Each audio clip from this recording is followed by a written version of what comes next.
thunderstorm warning for southwestern Barron County in northwestern Wisconsin, southeastern Polk County in northwestern Wisconsin, northwestern Dunn County, St. Croix County, until 4 p.m.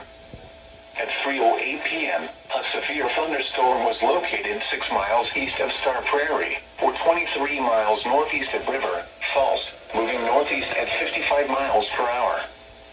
Expected hazards include quarter-size hail. This is a radar-indicated threat. The following impacts are expected. Damage to vehicles is expected. Locations impacted include Baldwin, Hammond, Woodville, New Richmond, Star Prairie, Knapp, Ceylon, Emerald, Glenwood City, Forest, Boyceville, Amory, Clear Lake, Wheeler, Clayton, Ridgeland, Prairie Farm, Turtle Lake, Arlen, and Dallas. Seek shelter inside a well-built structure and stay away from windows.